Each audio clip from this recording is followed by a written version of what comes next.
super hexagon.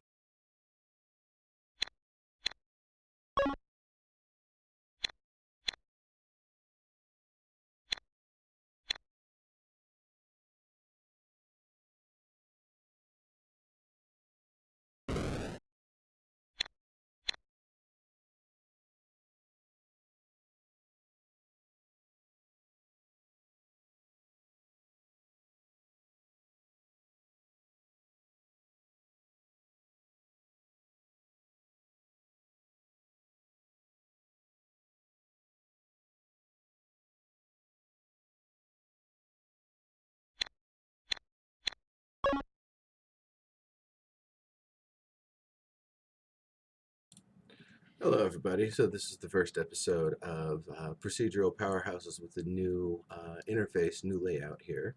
So I hope you really enjoy it. Today's going to be a little bit of a different episode than the previous ones. In previous episodes, I've mostly been focusing on one game and trying to talk about some of the features and aspects of it. And while that's been kind of effective, I feel like it would be a lot more effective if I take a step back and really talk about why procedural. What's so good about it, and what are the different kind of formats of it that we see. So there's, as far as I'm concerned, there's kind of three formats. Hey, Serial. There's three formats that are used. The first one is the endless puzzle. Now, an endless puzzle would be an example of something where it's a game with a somewhat predictable system to it that you're continuing to try to progress through, and may get more difficult over time. It might not. So good examples of this are um, uh, continual runner games like Cannonball or Flood Runner, or those sorts of games. It can be a 2D game or a 3D game, or however it's designed. The idea is that you're constantly running along a path and you're trying to avoid obstacles while collecting power-ups and such. Now, these can be designed in various different ways. Cannonball, for example, there's the you're just kind of jumping from building to building. There's some various other I believe some other hazards along the way too as you go. Versus the game like Flood Runner, and then up to its latest iteration, Flood Runner 4, which will probably load up at some point. And that one's pretty much designed that there's a predictable, there's an upper layer, a middle layer, and a lower layer. And if you go all the way down into the water, you get one save, where you kind of jump up out of it. You might even have to unlock that save, but then the next time you hit the bottom layer, you're done for. And there's a lot of stuff you continually unlock over the course of it, things that improve your mobility, your ability to access things. Certain power-ups and stuff won't even drop until you've played the game long enough and unlocked them. So that's the same kind of, it's a similar mechanic to Cannonball, in as much as you're continuously running in a direction and the game is constantly throwing new content and different patterns at you. But at the same time, um, the it while Cannonball is limited progression, Flood Runner is one where you're actually leveling up and getting more powerful, and continuing to improve with each run. Another good example of that is Jetpack Joyride, which is actually probably one of the best games that exists for the BlackBerry tablet, for the few of us that have one, hopefully just from winning it from something like I did. And Jetpack Joyride is actually available for a lot of devices. It's another continuous runner. It all happens within this limited corridor. It doesn't get any taller or shorter, but it will procedurally throw all of the different the challenges and stuff at you in different order.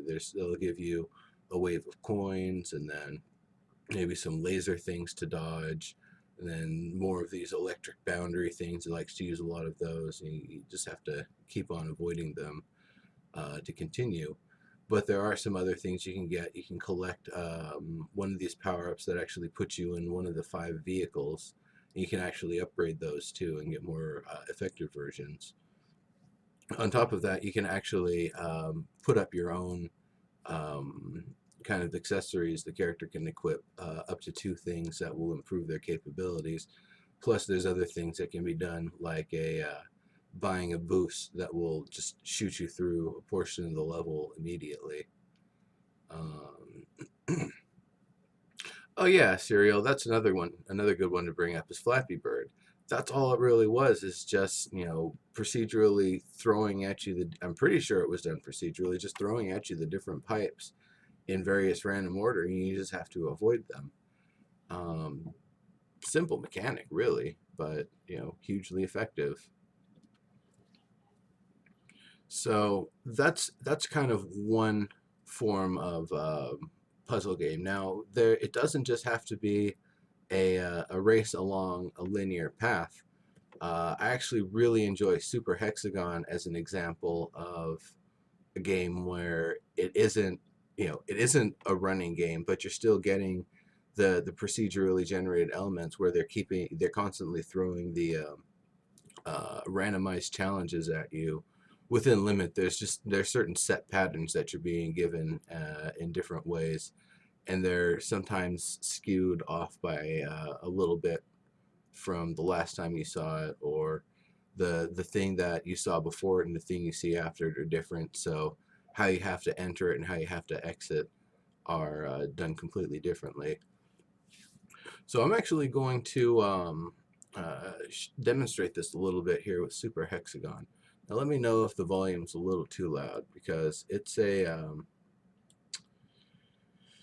game with a really bumping soundtrack, and they have the volume up pretty high. I'll just go to the default level here.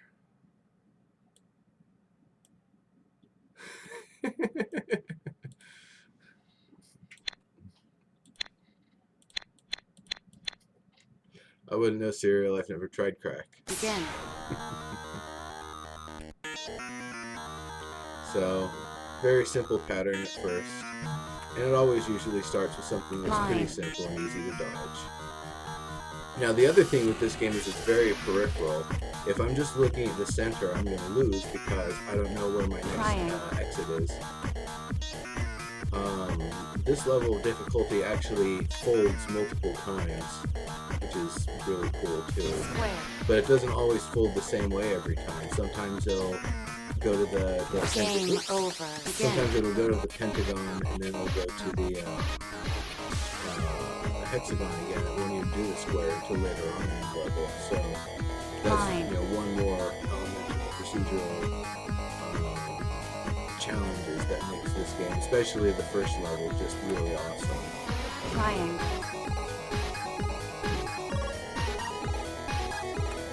And as you can see, it's Square. It's continuing to throw different types of challenges at me, like that ladder step kind of pattern we didn't see earlier in the first run. Pentagon. Game over. Begin. Handful of acid? No. Alright, Game over. Let me turn that down just a little bit. Begin. Alright, can you hear me a little better now?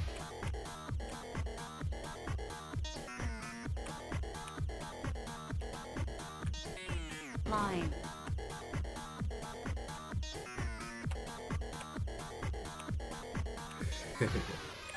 So it skews in different ways too. The Right. camera just doesn't stay flat the entire time. It'll shift in various different ways. Game Whoops. over. That was a little early. Hiya, Tolmart. How's it going? Line. So I'm not going to be going the entire show on Super Hexagon. I'm just kind of demonstrating, it isn't Cannonball, but it's definitely a game where it's a continuous set of patterns that I'm trying to avoid. So I'm going to give, I'll show a higher level of difficulty. Game over. Begin. So there's different patterns it's going to throw at me. Game over. Begin. That was a little early. Different patterns than I saw on the first level of difficulty. Some of them are going to be the same, but there's a lot of variation that I hadn't seen before.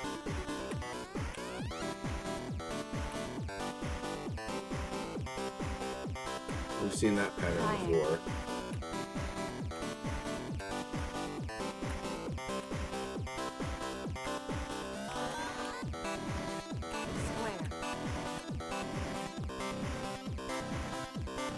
This is one we haven't seen yet.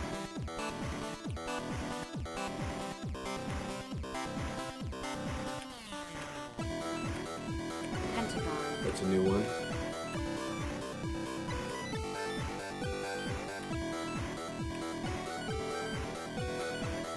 Oops, took the long way there. Game over. And I should have just shut up. Begin.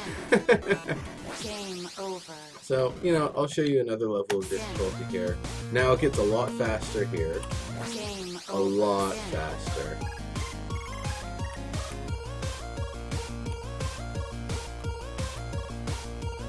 Game over. Well, it's so fast that I always over-rotate in a lot of situations.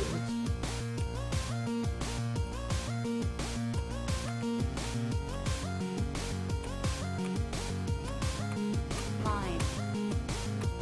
Game over. As you can see, it's kind of a difficult game. All right, so I'm going to close that off for the moment.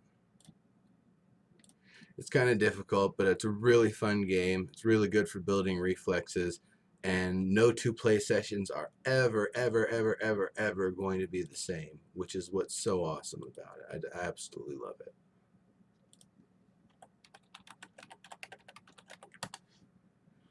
All right. So I'm going to mute. Oh, there we go. I got it already.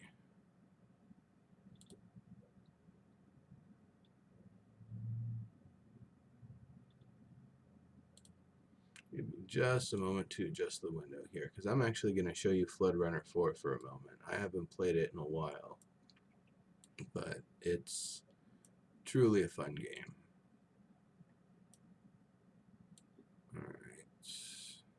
Get the window almost adjusted here. All right. So,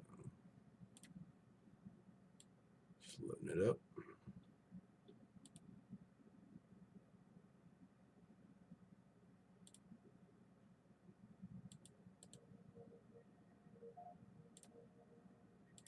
Creating a window capture so you folks can see what I'm doing.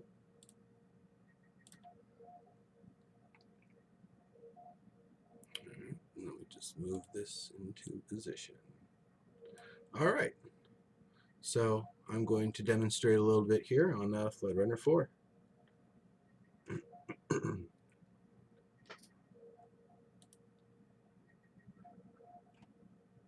It's just up, down, left, right are the controls. Gives you a little warning at the beginning of the level. There's a jump. I believe I can earn a double jump later on. Trying to collect crystals. Yeah, there's my double jump. You get that right quick.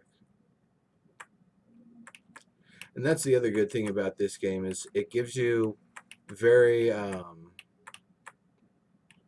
kind of worthwhile progression. I guess you don't get the save until later on, but when you get it, it pretty much you get a surfboard that lets you kind of do a jump out of the water. All right. So you're going to see it's going to be pretty different every time.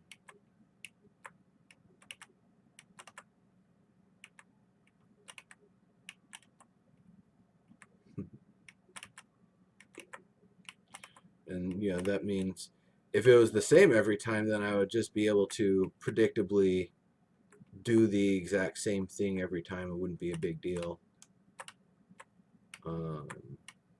You know, I'd be able to kind of memorize the level essentially.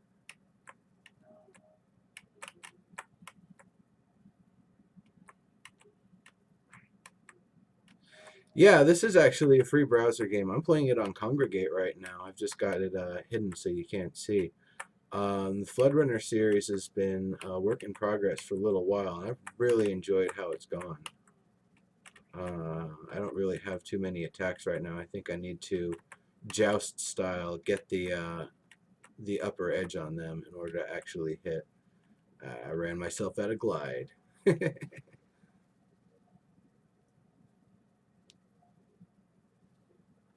Yeah, yeah. Oops. So I'm going to do a few more sessions just to kind of show. I'm going to try to take the middle path every time to kind of demonstrate that it's going to be, really different with each session.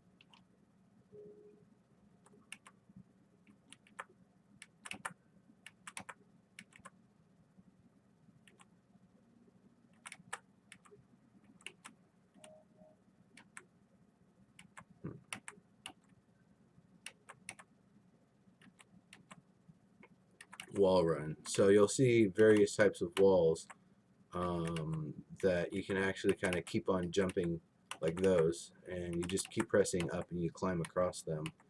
So it's really good for kind of catching yourself in a funny area or being able to readjust your direction like that. Whoops.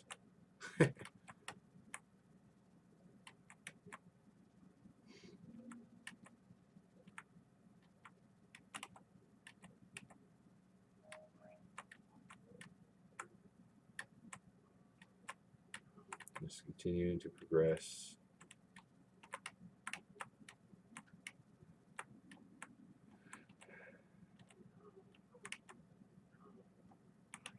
I get my ass kicked there. Getting low on health.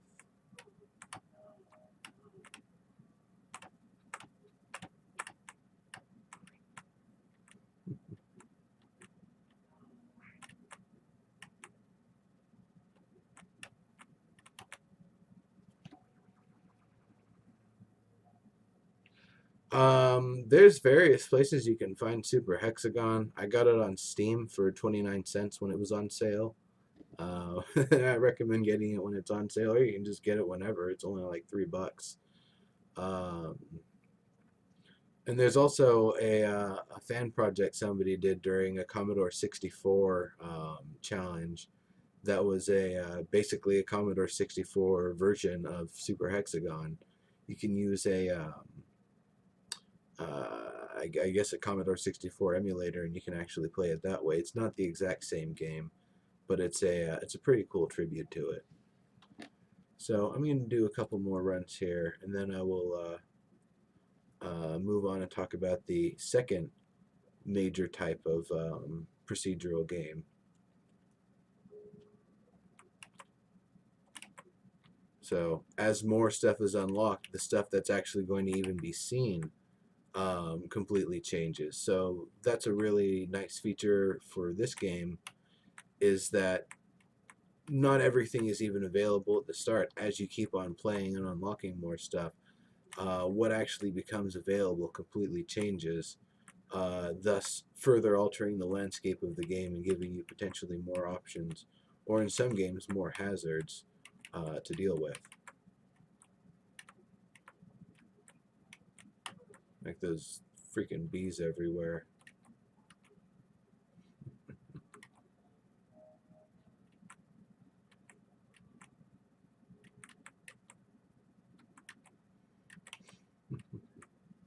So this is a cool thing. If you do the key combination quickly enough, you get to continue your run. Otherwise, you get eaten. Whoops. Missed the up on that one. Zythron 2. Hey, how's it going?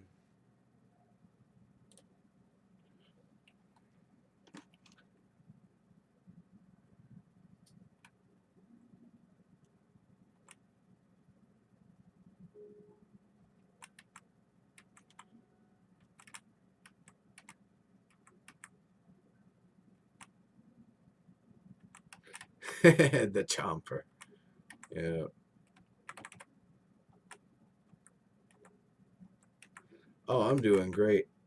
I've got the green screen / black screen all set up behind me. Looks all great. Got Procedural Powerhouses going. Always fun.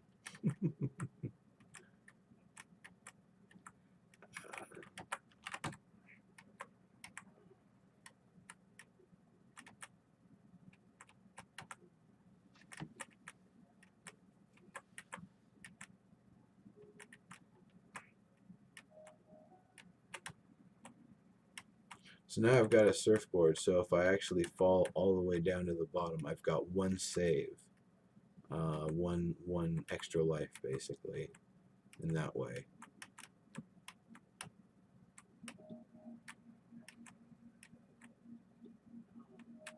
Fire is kind of funny because you move faster and you kill stuff, but you're also taking damage the entire time until you can find a water spout, which I saw one, but I didn't manage to catch it.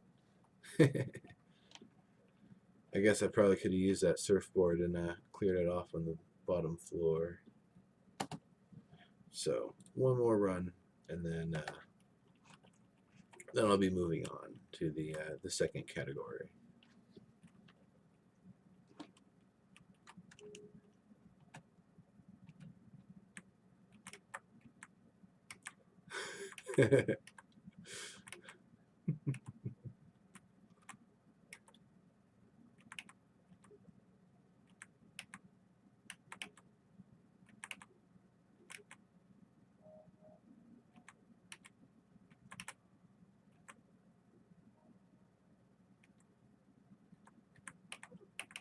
Damn, I needed that banana peel.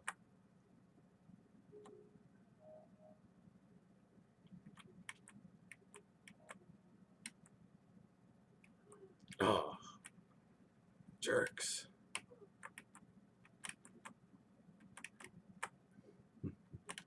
Shield, huh? That'll be nice. Gotta collect one of those.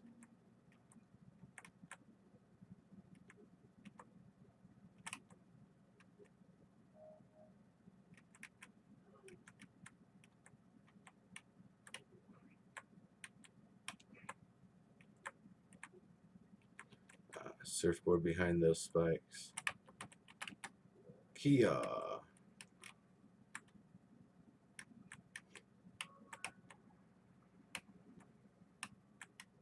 If I can glide in one of these wind currents, it gives me a huge boost.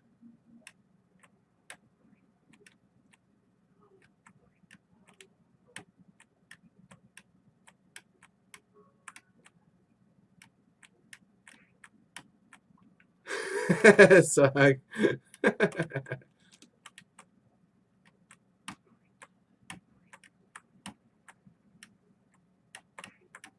if you press any key at the same time that you get close to an enemy, you actually kick it. So, yeah, it's a really fun game. I could continue playing it, but I've got the next category. So the second category of game that I'm going to talk about. Whoops, let me close that. Let me close this window here. In fact, remove. Yes. So the next category of game that I'm going to be talking about here is ones where each individual run is built, but it's generated ahead of time. Maybe it's a level by level sort of thing, like the Binding of Isaac, where every floor is generated, at the beginning of the floor, and then you play through it, and then if you actually survive onto the next floor, it'll then generate that one. Or another example is Rogue Legacy, which instead it builds out the entire castle in one shot, and it knows where everything's going to be, or relatively where everything's going to be. Um, so it's all loaded in one. And then the other thing with that with Rogue Legacy is you can actually use a character, the architect, in town. You can give him a portion of your earnings, and in exchange, he'll keep the castle exactly how it was the last time you went in, rather than letting it reset and completely change itself up. So that's the purpose for that, is if there's somewhere where there's going to be like 50 chests you can only get to if you're the dwarf size character, that you use the architect and try to come back through with the dwarf until you can go through and get them all. So I'm actually going to do one run of the Binding of Isaac here, just to kind of demonstrate. It's completely randomized every time, the levels, the enemies, the power ups available, and again, like Flood Runner, more things become available the longer you play. It's not nearly as visible as Flood Runner. They tell you things are unlocked. They don't really tell you what they do or explain them very well. A lot of it is either find it out on your own or look it up on a wiki guide. I'm really excited because the Binding of Isaac Rebirth is coming pretty soon. It's a non-flash, more like 16-bit SNES kind of looking game. Um, Completely redone. It just looks absolutely awesome. Um, Much more new content and everything. I'm really excited for it. Yeah, Zython. I mean, I absolutely love indie games for the very specific example. Or for that very specific purpose, rather, is that the, people can make some amazing things for a lot less money, or on a lot smaller team, um, than a giant, massive project. And sometimes all you really need is something to get out an idea. You don't need this giant, grand thing to present it with. So I'm loading up the Binding of Isaac. It'll be up here in just a second.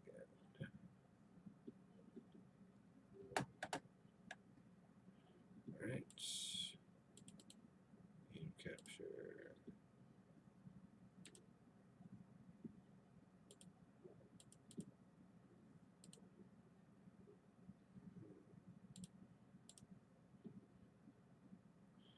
And I'm just gonna do just a general run here. Let's see, is it coming up? No. Okay, let me.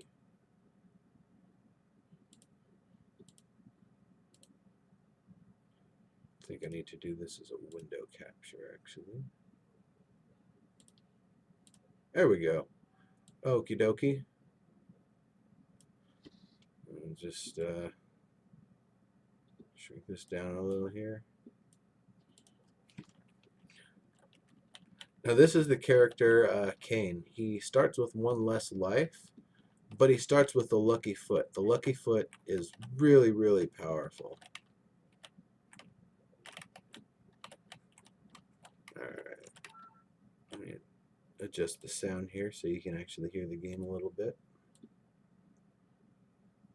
I need to keep the sound up myself so I can hear the game, because I realized the last time I played the game on here, I didn't have the sound up high enough, and I lost the last boss battle because I just couldn't hear the audio cues that I needed. That one's a pretty cool item. I'll show you that against. I could probably just fight the boss right now. I'm gonna check the rest of the floor here.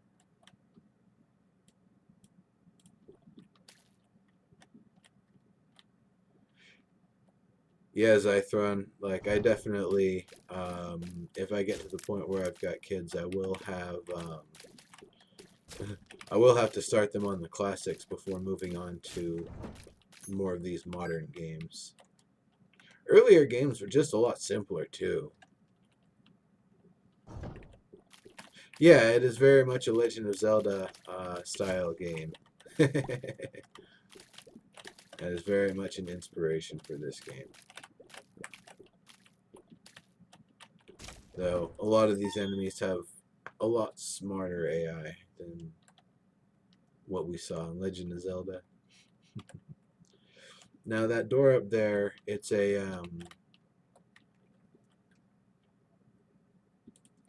up in the upper right of my mini map.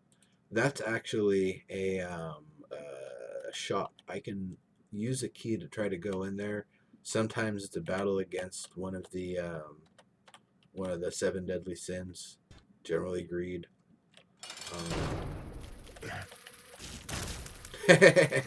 So that was that feather, that crack in the sky item that I have, and it just pwned that boss. But anyway, what I was saying, the shop also, most things worthwhile cost about like 15 or more. So I generally don't go in there when I've only got 7 coins. So range up and tears up, what that means is not only is my distance increased, but my rate of fire is increased. So that's a pretty big up right there. Now there's also 1 or 2 secret rooms on every floor. You have to access them with bombs or some other means, but I didn't really get any bombs on that level, so I couldn't even try.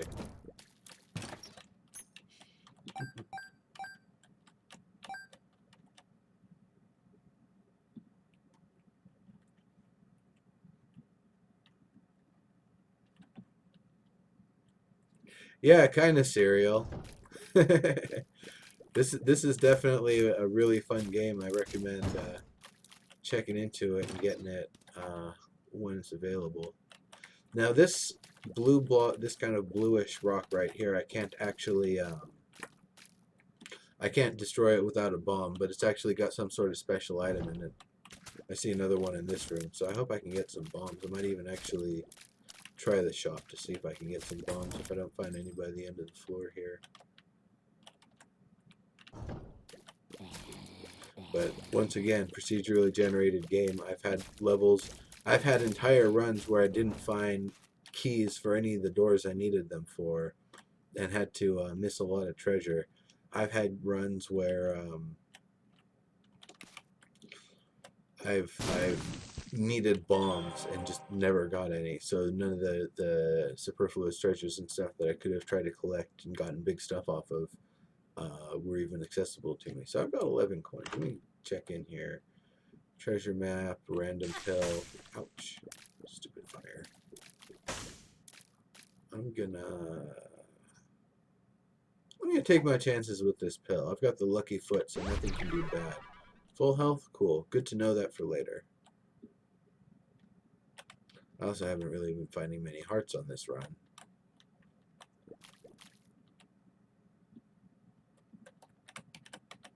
Yeah, I've seen that NVIDIA shield. It's a pretty neat product. They're built pretty sturdy too. Ooh, an arcade.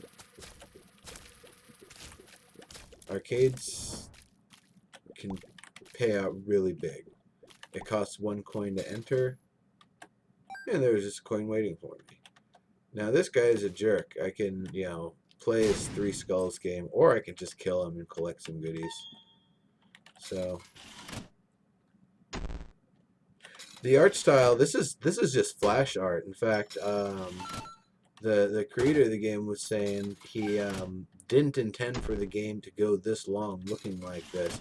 This was just simple flash art he made to get the game off.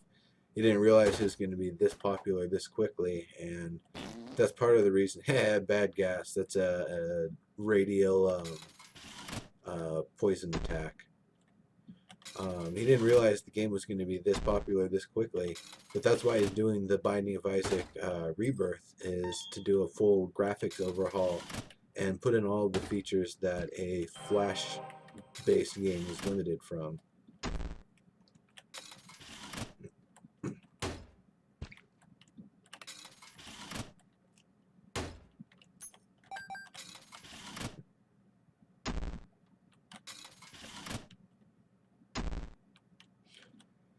So let's see, I can ditch a heart there, get another coin.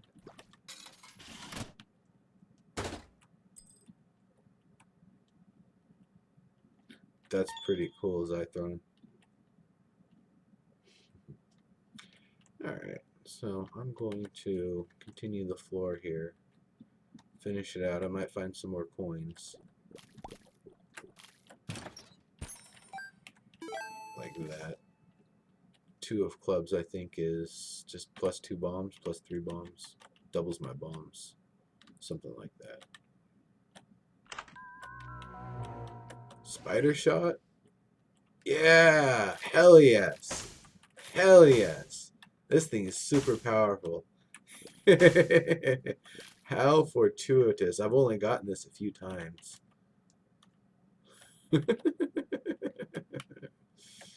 I'm gonna try bombing these walls here real quick.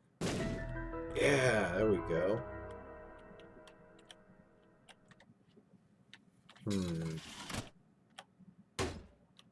Nice. Not sure what it does, but okay. Oh. As fucked up as it is,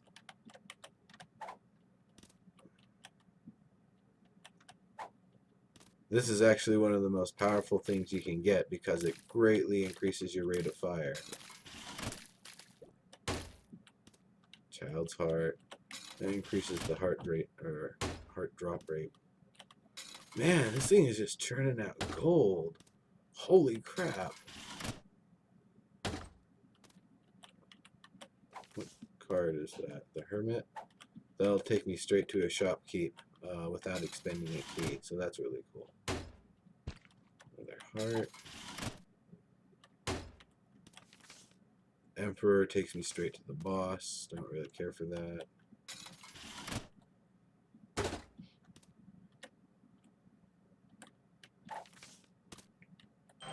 Judgment. Hey, buddy. Got something good? Oh. Maybe next time.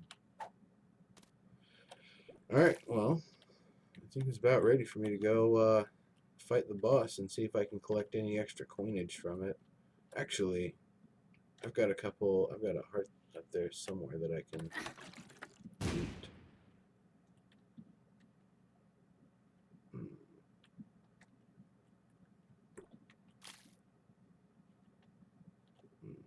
No, I'm just gonna go for the boss now. This has been a pretty juicy floor.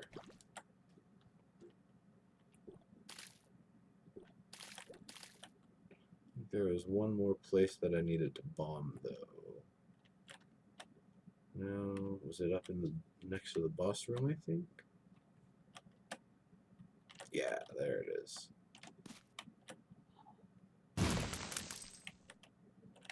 Just a key. Alright.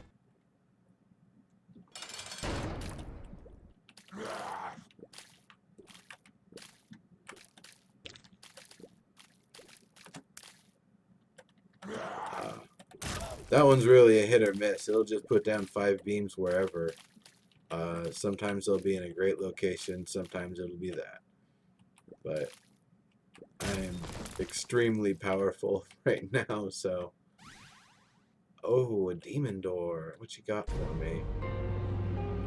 No thanks and no thanks.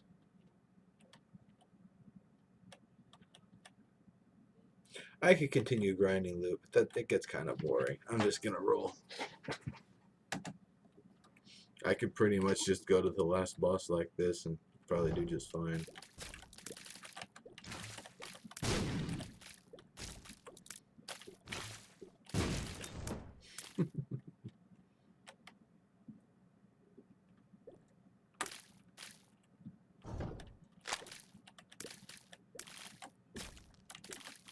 Ouch.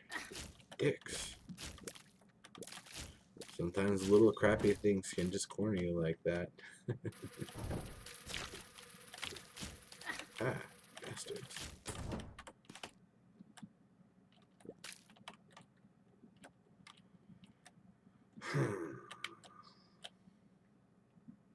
I'll come back if I actually need coins for something.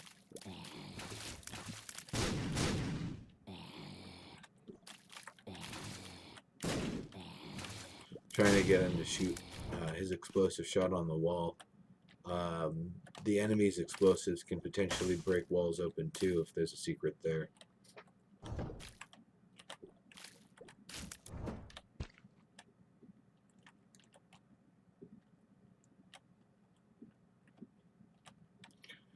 So now what makes the game so great is that, you know, every floor is generated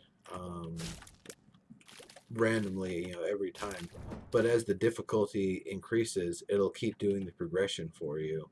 It'll keep, you know, making it more difficult and more difficult.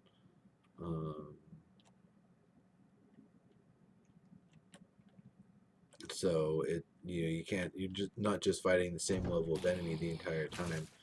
Now the fact that it doesn't actually show enemy health and all of that stuff is great, because you really don't, it's kind of a soft balance. You don't actually know exactly how powerful they are.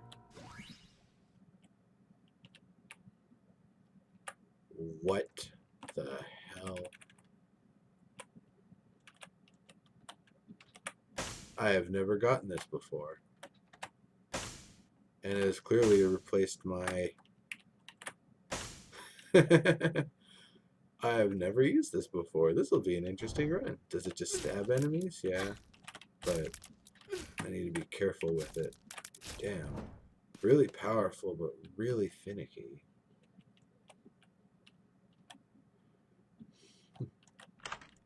Is it a battle? No. Just a merchant. Alright, well, this has gotten real interesting real quickly.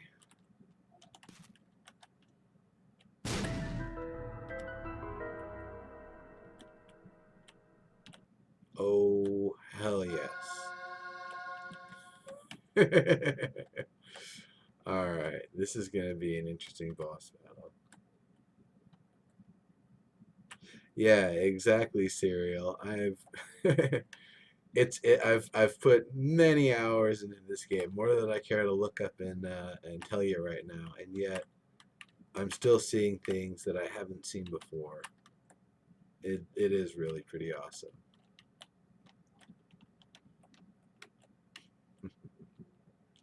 All right, bring it.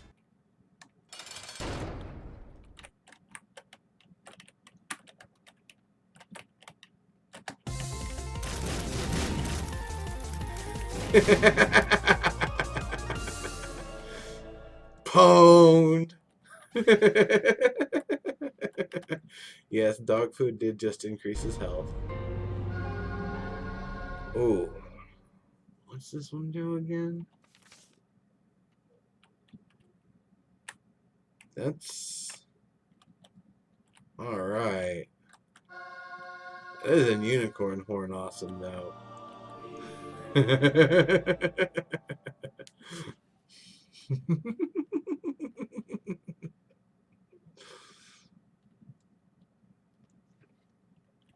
Just obliterated them.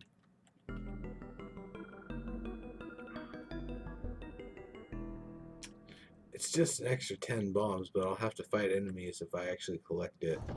Those rooms are best if you have some sort of a teleport. Damn. This thing's going to be really tough to use on some of these angles.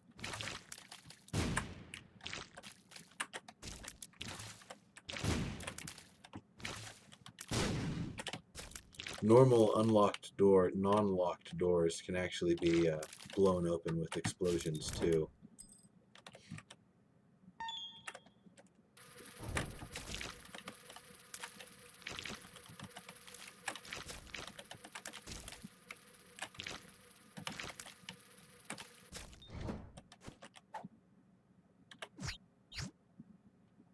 Damn.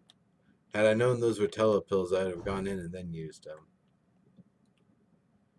Yeah, I can run into them and do damage, but if they run through it, then I'm still gonna get hit.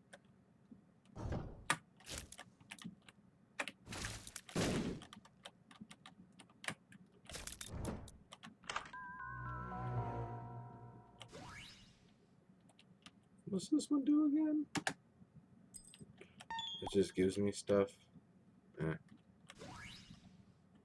Oh, that's cool.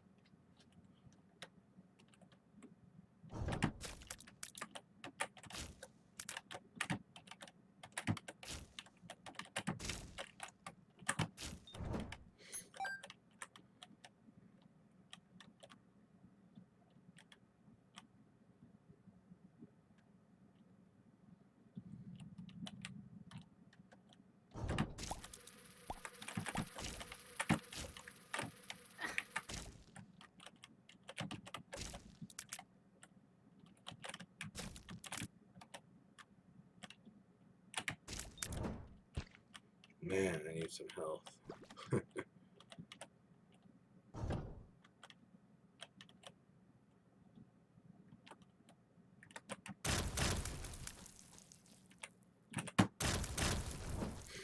That is powerful, though. Ah, sweet, delicious hearts.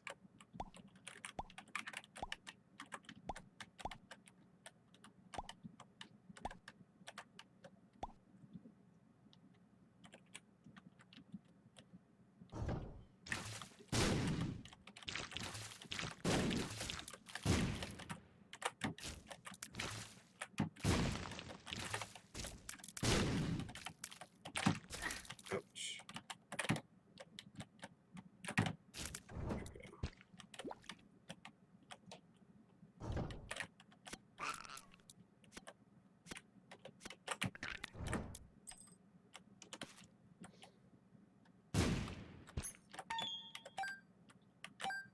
I'll collect that heart later.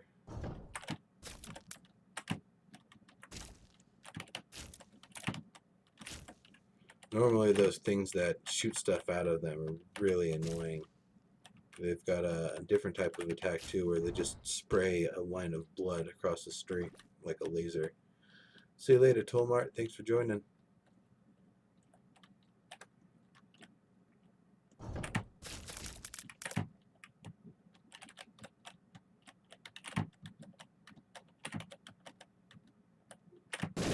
Ouch. Jerk.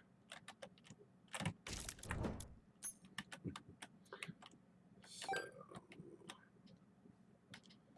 collect this heart. I'll check that last segment before I go finish off the boss and move on.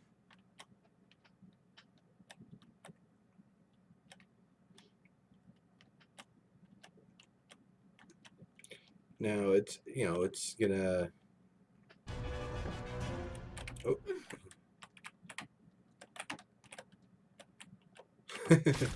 And I had no idea that guy was gonna be there. Once again, procedurally generated, and a lot of stuff isn't revealed immediately.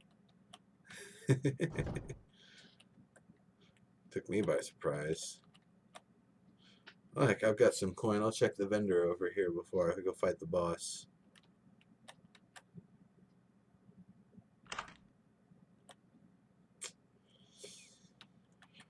Alas, no hearts. So I'll just have to make sure to use my unicorn horn to soundly defeat the boss in one fell swoop. Let's see who it gives me.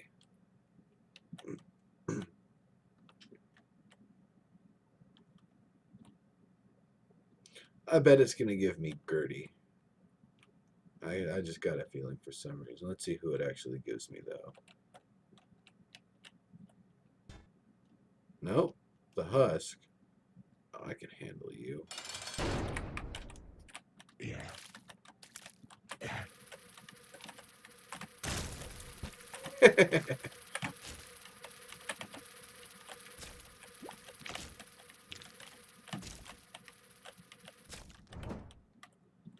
I didn't even need the unicorn.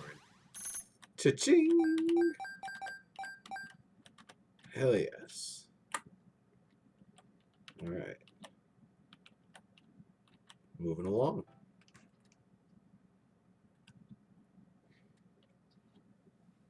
Oh, we've seen that one already. Come on.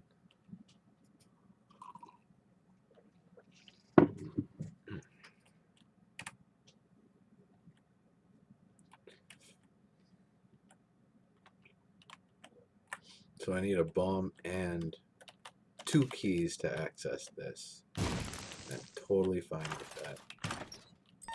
Yeah, they gave me 2 keys, but no bomb. Whatever. At least I know there's nothing in it. Damn it. Things are gonna be annoying.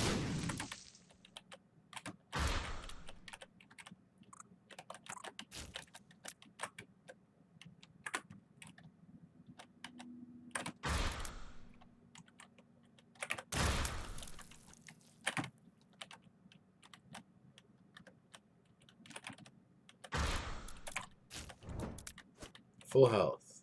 Hell yes, that'll be helpful.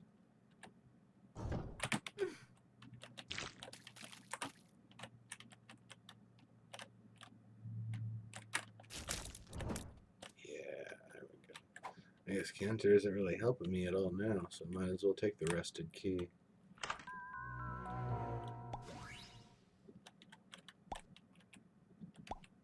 And not only does that little guy give hearts, but he also,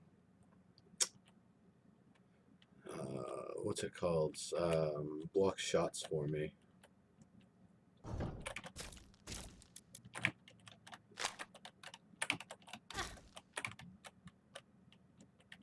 need that full health right now.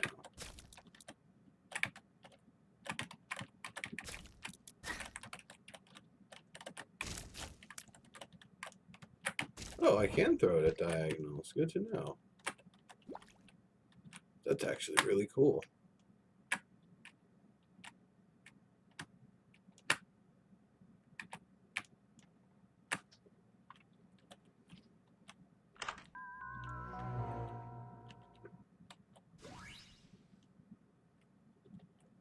Damage up. Lovely.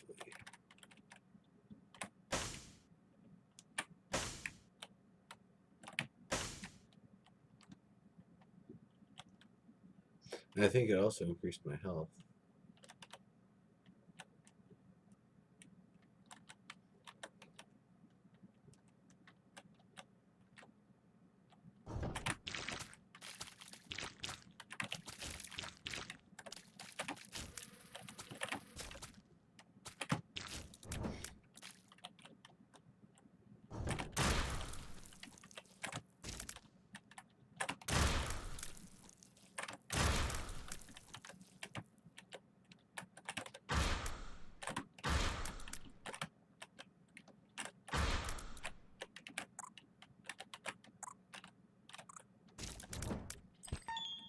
Mm-hmm.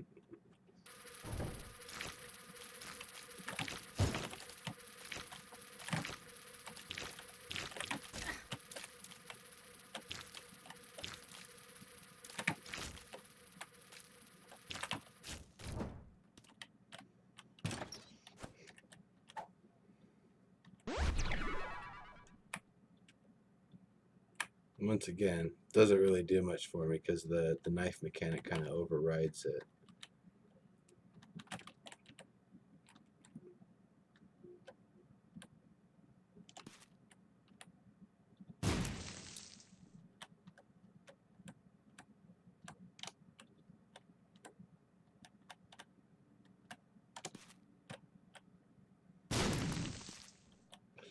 The rock, hell yes. That's extra damage up.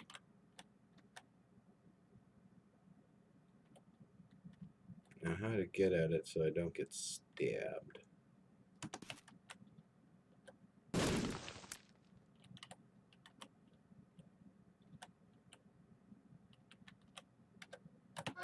Nope. It ignored me going across the top. Jerk.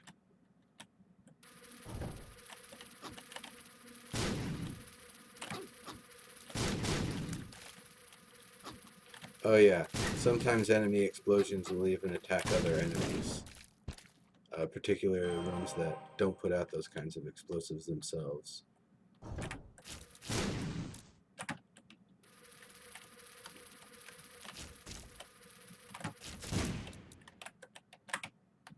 There's an explosive fly inside of these guys. That thing.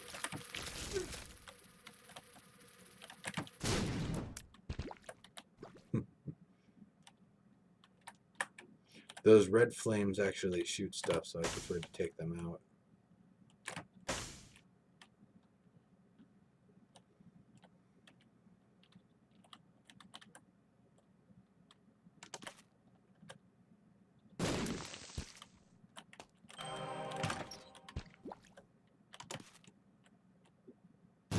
Just gotta keep on collecting that treasure.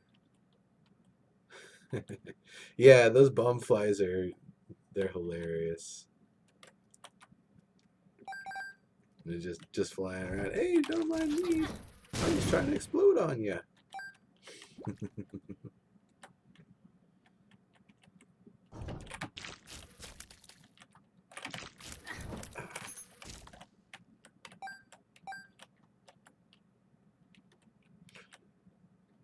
should probably think about fighting the boss while I'm in probably the best shape I'll be.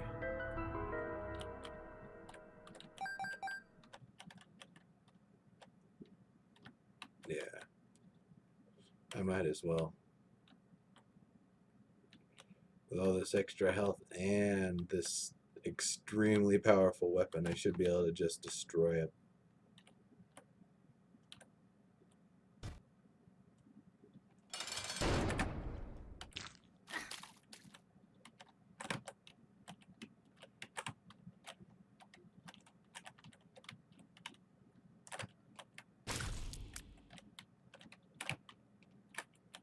No health meter either. Interesting boss.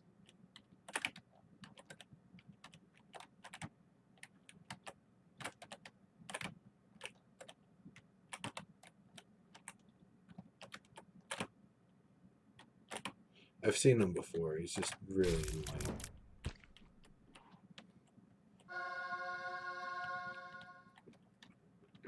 Now, the real boss.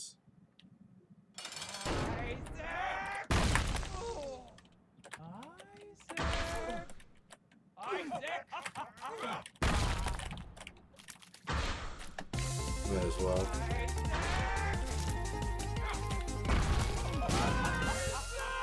Finish the battle. And continue on.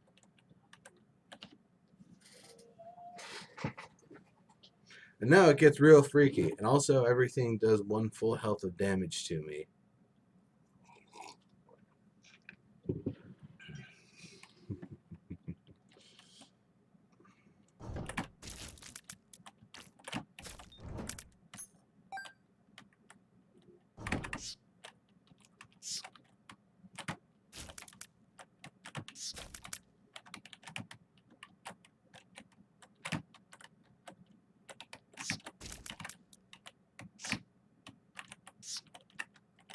It was good collision detection. It looked like the frame for the knife went through the frame for the passing critter, but it still managed to catch it. So.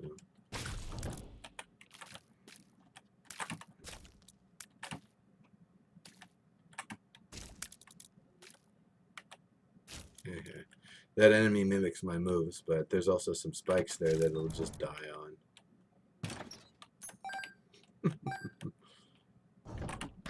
Oh. Most annoying enemies.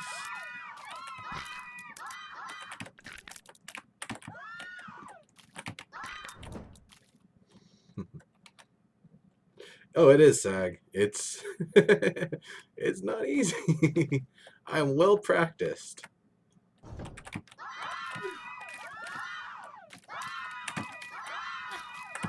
And even with that, I could still lose it on a room like this.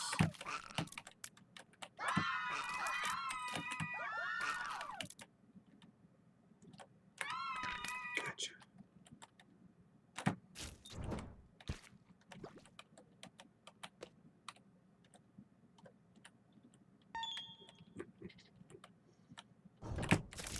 That's 2 of them.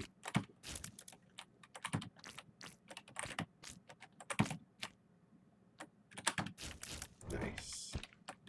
Now, this is a really fun weapon. This is my first time using it, but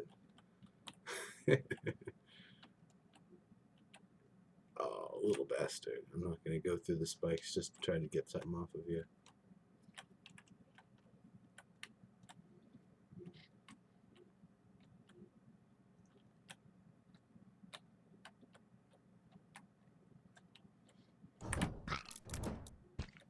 That was easy.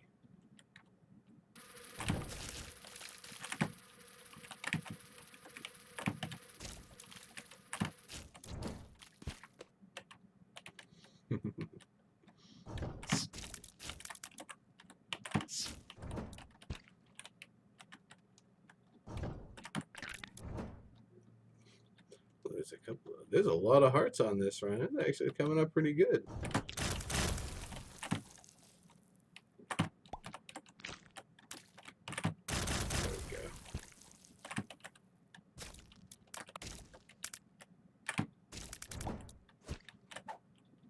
no idea what it does. Let's find out. Ah, some attack flies. Lovely.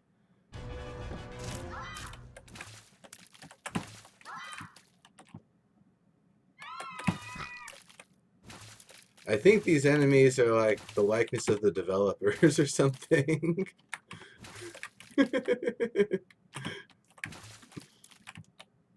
And those purple shots they shoot are actually homing shots. So I really need to keep my distance from them.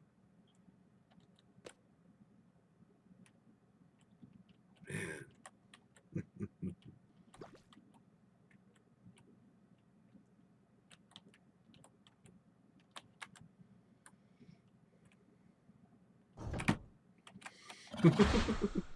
This one will be quick. Oh, it is quick. That's a really fast one of these things. Normally they're super slow.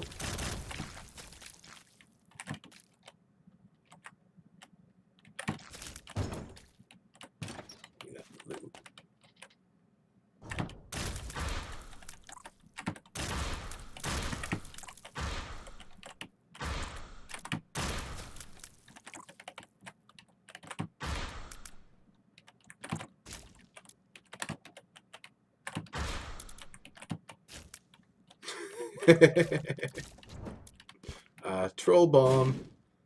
There's two types of troll bombs. One where it's just an exploding bomb, and one where it's a bigger one that actually follows you. Those are pretty hilarious. Watch into that one. Crap. Those things are gonna fuck me up.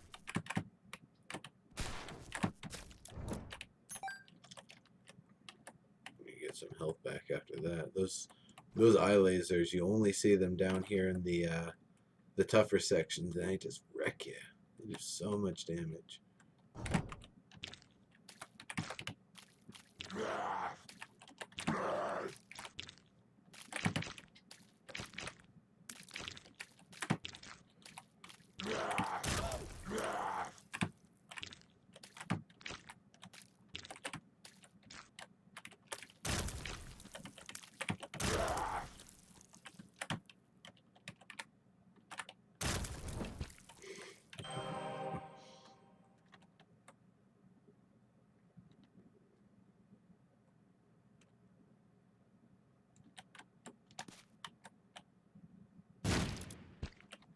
Ooh, that's some comeuppance.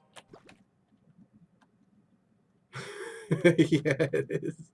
It's such a great game. I absolutely love it. I'm really looking forward to the upcoming remake. And when the remake comes around, I'm just gonna devote an entire episode to it because it's just that awesome of a game. It really is.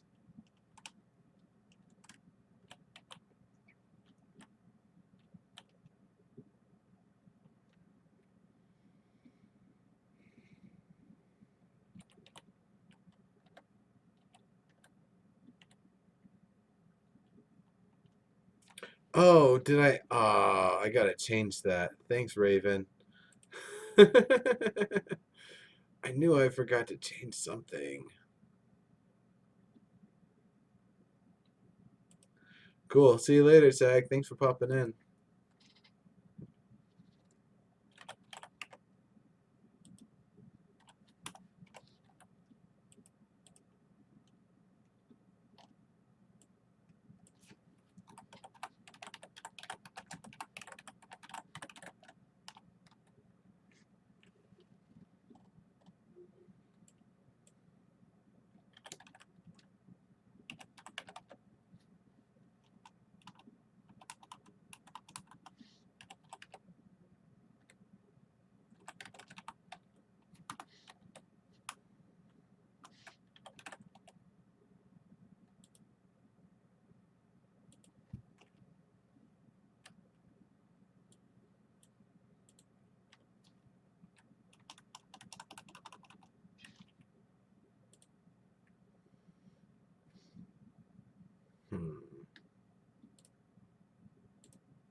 So I'll set it to, even though that's not quite correct.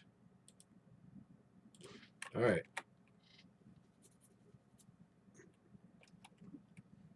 So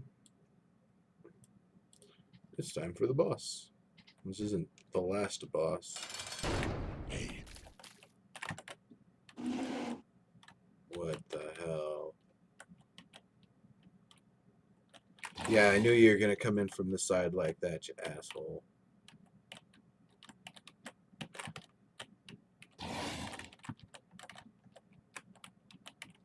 Lucky so far. That's it.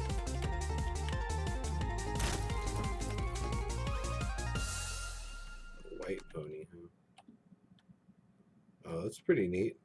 The normal pony just it gives you flying and it lets you charge things, but ain't no unicorn. No, dead kitty. And I don't know what that other thing is. But I don't think I want to get it. I'm going to keep my hit points.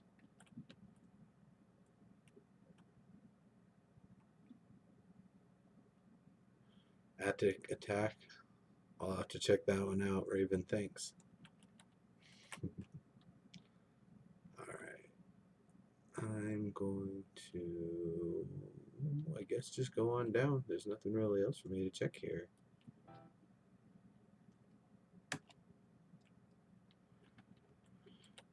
Last floor. Essentially. Ah, forgot those white ones explode.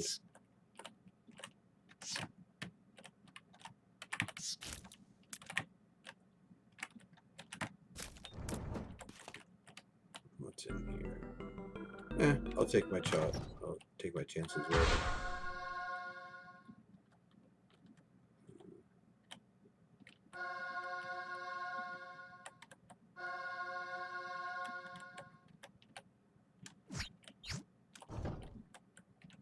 I'll come back and get that later.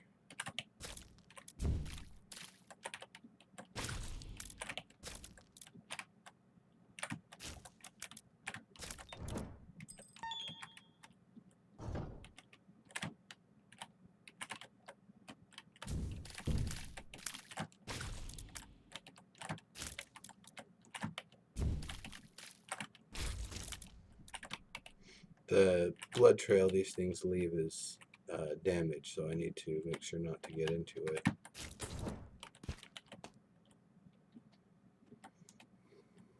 Alright. Now time to get my horn back.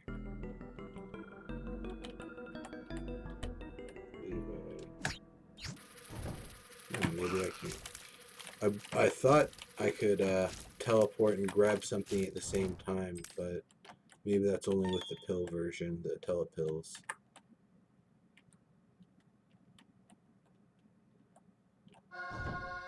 Whatever. Bring it.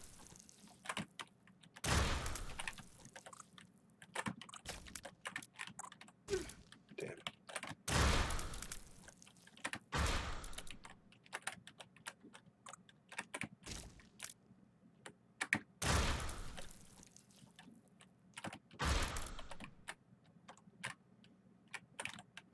And there's still 2 more challenge fights after this one.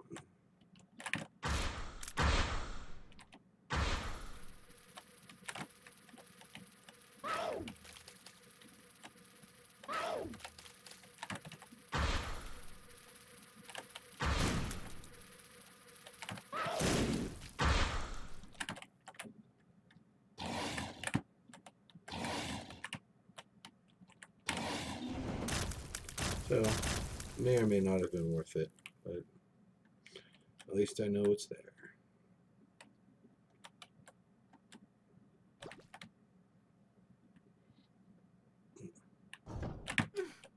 Ah, crap.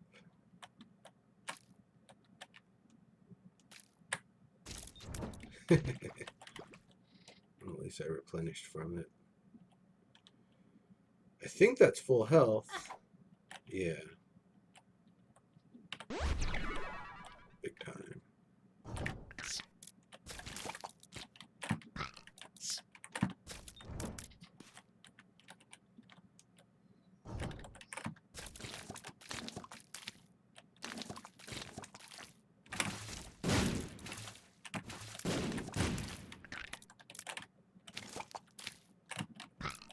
Nice try. So in here is the last boss, unless it decides to give me the extended final battle.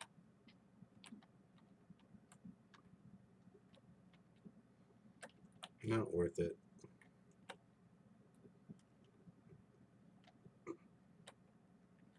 Not worth it. Oh, there's another room past them.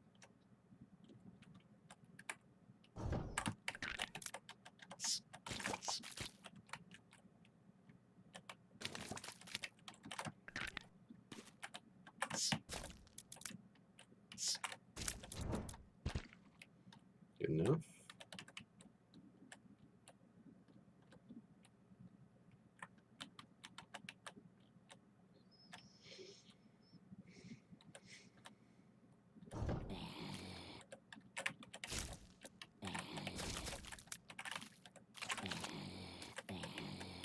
I haven't seen any of these guys the entire run. They're one of the most annoying enemies in the game. Because if you kill them but you don't finish them off, that meat comes back. And a big group of them can be really difficult to defeat. Death. That'll be helpful. Might as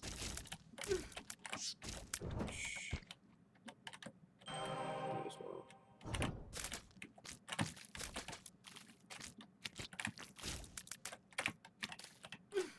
Damn it. The diagonals keep messing me up now.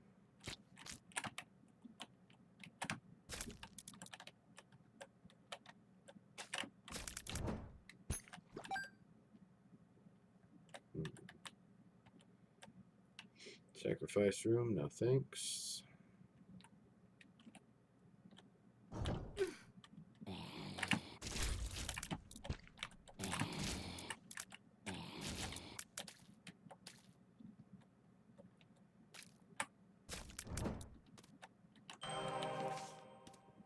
The full brings me back to the start point. Don't really need that.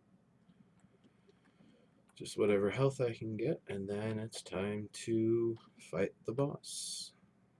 Finish this run.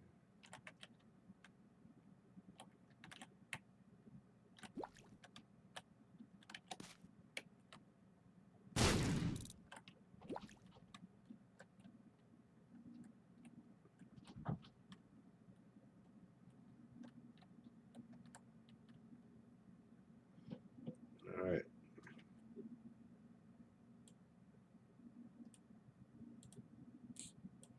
Alright.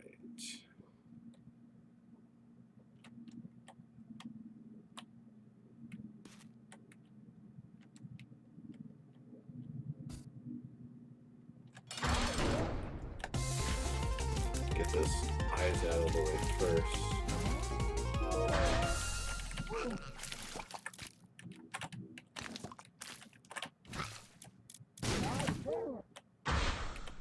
Damn, that was some heavy damage.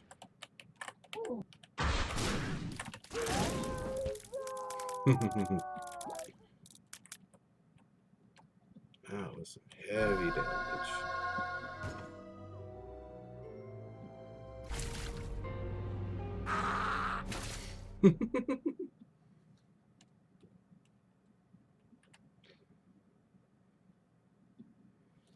All right. So that's the Binding of Isaac. As you could see from that entire run there, that I didn't know I was going to expect the entire time, but because the enemies are still somewhat predictable in what each specific enemy will do and its patterns and stuff, I was able to kind of work around that, work through the tools that were given to me to be able to get through. And that's, same thing with Rogue Legacy, which I'm about to demonstrate. The difference, though, with Rogue Legacy, you aren't supposed to be able to go from the beginning of the game all the way to the end of the game, beating all of the bosses in one run, or at least not the first run. Part of the point of Rogue Legacy is that you keep on dying and coming back, that roguelike style game. And that's what makes it so great, is instead of with the Binding of Isaac, where each run is its own is its own thing. Each run is a complete start to finish, and you're unlocking stuff along the way. Rogue Legacy, you're getting as far as you hopefully can.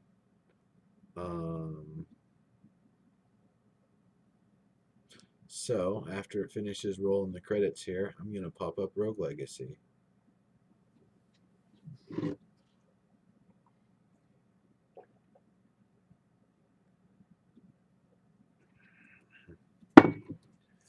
I have no idea what I just unlocked with that run, but it just changed what's on the title screen, so that's totally cool. That's another cool thing. Every time you complete the game, it's a different thing on the title screen. All right, closing that. And now I'm going to update my stream here for